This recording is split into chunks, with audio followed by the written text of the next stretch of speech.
Welcome back. Today's Screencastify is going to be about circle word problems. Now, recently you've seen the Screencastify on circumference of a circle, and you've seen the Screencastify on the area of a circle. So you know how now to find mathematically, the circumference and the area of a circle. But what's harder sometimes is when you look at a word problem, because you not only have to be able to figure out how to do it mathematically, you have to figure out by reading the problem, are they asking for circumference? Are they asking for area? So let's take a look. I've got two problems for you today. Okay, so the first problem says, I am buying a pool for my grandchildren that has a diameter of 24 feet. And I need to know how much of my daughter's yard the pool will take up. Am I looking for area or for circumference? So let's break this down a little bit. My daughter would like me to start out by saying that, oh, look, I'm buying them a pool. I'm just using a word problem. I'm not really buying them a pool. So Nicole, you're on your own to buy your kids a pool. Okay, so anyway, the ones that are important here, obviously diameter is important because obviously we need to know diameter. We can figure out circumference if I know the diameter. If it's area, it's going to get a little tougher, but we'll figure that out. And then 24 feet's important, right? So if I make a little picture of what I'm doing, pictures are always good. Excuse the fact that I can't make a very good circle. Okay, so anyway, here's my circle, and I'm going to use a solid color to make my diameter. And we know diameter is the distance across the circle going through the center point. And then I'm also going to make the radius that goes from the center point to any of the outside edges. Again, not too great with straight lines when you're trying to draw on a computer screen. Okay, but so here we go. We have the blue diameter, and we have the red radius. Okay, so now let's just pick some numbers to use. I'm going to have a diameter, we'll say, of, 15. Oh, never mind. What am I saying? It's in the problem. 24 feet. Oh, my goodness. I almost forgot. Okay, so the diameter of the pool is 24 feet. Well, if the diameter of the pool is 24 feet, and that's not the best looking 24 feet in the history of man, so let's see if I can get rid of that a little bit. Make it a little better looking here. Let's see if we can do this. So let's just get rid of the whole thing there, okay? And we'll say the diameter equals 24 feet. There we go. That's much better. Okay. And then we say the radius, and since I did radius in red, I'll go ahead and be using multiple colors here so it looks pretty. The radius is going to be half the diameter because obviously one's all the way across and one's halfway across. So if the diameter is 24 feet, the radius has to be 12 feet. Excellent. Okay, so now we know all the numbers we need. We have all the math stuff we need, but we still aren't sure if this is an area or a circumference problem. So let's go back to the question and take a look. So it says, I need to know how much of my daughter's yard the pool will take up. Will take up. Well, we know area is the amount of space something takes up, right? So the area is how much stuff, or how much how much I can't use the word area. How much space, there's the word I'm looking for. Thank goodness I came up with it. How much space something takes up. So obviously this is an area problem. Okay, if it was a circumference problem, it would ask like, how far around is it? Like if you were going to build a fence around it, a round fence, around the pool, you might want to know like, well, what's the distance around the pool? If it used the word distance, you would know that that's what it's looking for. But in this case, it says, how much space will it take up? Area problem.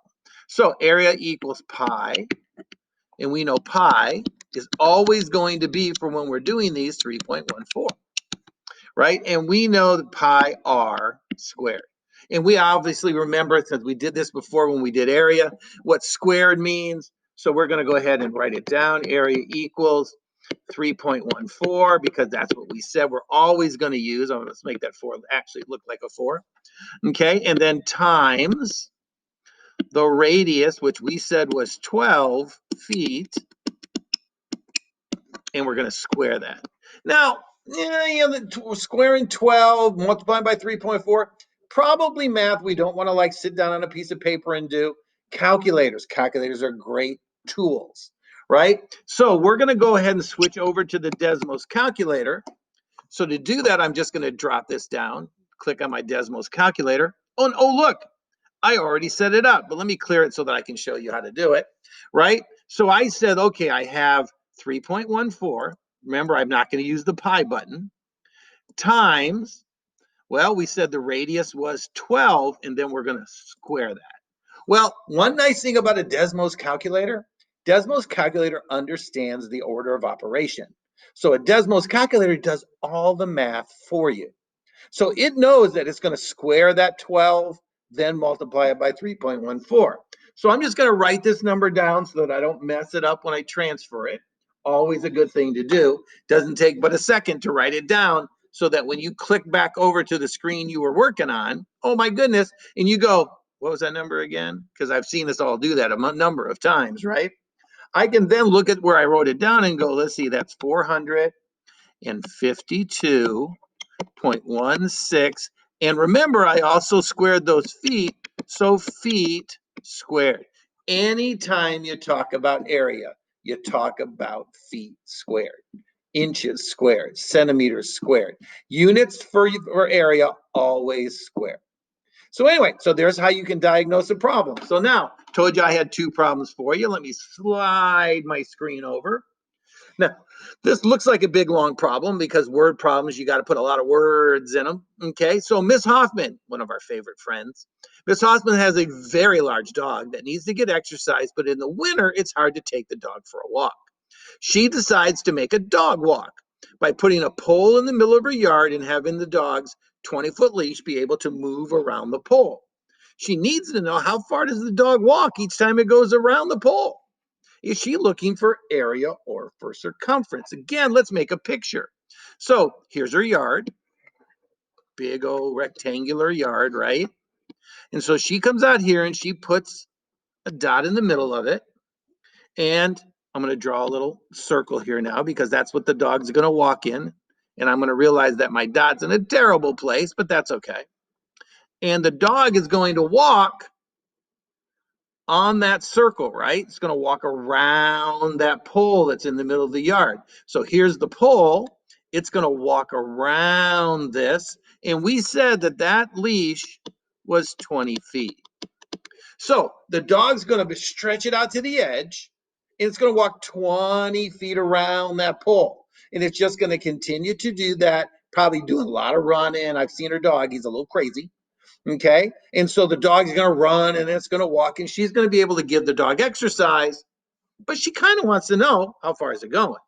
So now let's break this question down. Well, the 20-foot leash we said was important, right? Because that gave us the radius. So the radius is going to equal that 20-foot leash. See if I can make these things come out the way I want. Okay, so that 20-foot leash. Okay, we also know that the pole is in the center. That's the center point. That's what makes it a circle. Okay, and now she wants to know how far the dog walks. Well, how far is distance, right? How far tells you she's looking for the circumference. How far? Circumference, perimeter, their distances, right? She wants to know what the outside edge of this circle is. That's how she's going to figure out how far the dog walked. So we know circumference equals 2 times pi times r. And we already know the r, so we don't have to mess with knowing the diameter, right? Now, just so that we all are smart and remember things, diameter is twice as big as radius, so we know the diameter of that circle is going to be 40 feet. Do we care? Not really. We know the radius is 20 feet, and that's all we need to know for the problem.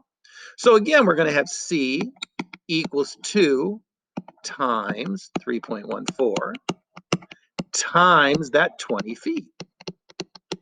And again, you know what? A little more math than I want to do in my head. So once more, I'm just going to come up here, go over to my Desmos calculator and clear it. And I'm going to say, okay, so what was that again? That was 2 times 3.14. Now, again, we're never going to use this pi button, right? We're always going to use 3.14 times the radius, which was 20.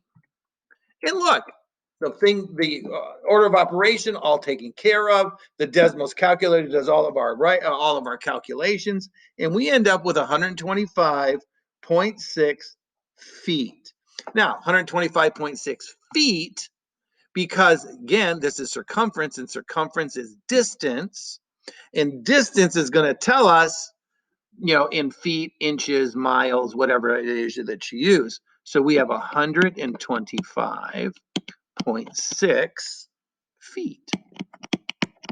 So this is just a little screencastify on how you can break down a word problem so that you can tell what it is you're looking for, whether that be area or circumference.